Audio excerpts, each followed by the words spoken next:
สวัสดีครับทุกคนวันนี้อยากกินน้ำตกหมูก็เลยผมจะพาคุณไปกินที่ร้านอาหารผมคิดว่ามีน้ำตกหมูอร่อยที่สุดในกรุงเทพไปกันสวัสดีครับเอาน้ำตกหมูเผ็ดน้อยครับ1 ถุงแล้วก็เอาข้าวเหนียว1 ถุงด้วยครับสบายดีไหมครับผมคิดว่าน้ำตกหมูที่นี่อร่อยที่สุดในกรุงเทพ ร้านอาหารนี่ชื่ออะไรครับร้านลาบสกลร้านลาบสกลน่ากินมากเก่งมากเลยพูดไทยได้ได้นิดหน่อยครับได้ไม่หน่อยแล้วเยอะเลยเยอะเหรอ อยู่นี่นานยังคะ1 ปีแล้วอ๋อแค่ปีเดียวพูดได้ขนาดนี้ขอบคุณมากครับ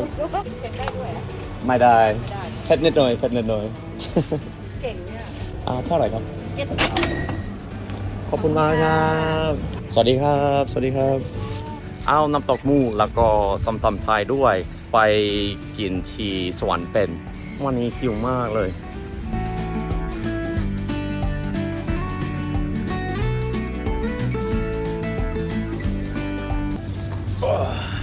I'm going to switch into English because I think I'm going to have an aneurysm if I try to explain what I'm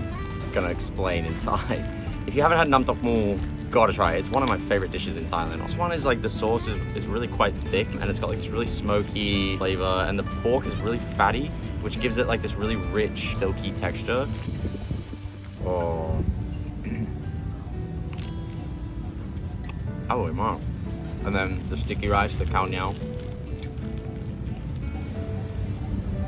It's one of the best bites you'll ever have. The pork here is so tender. The sauce here is so rich. I mean, you gotta try Nam Tok Moo if you've never tried it. But if you can, come down to this place and check this one out. Look at that. All the way, Mark. Sweaty hard to bond.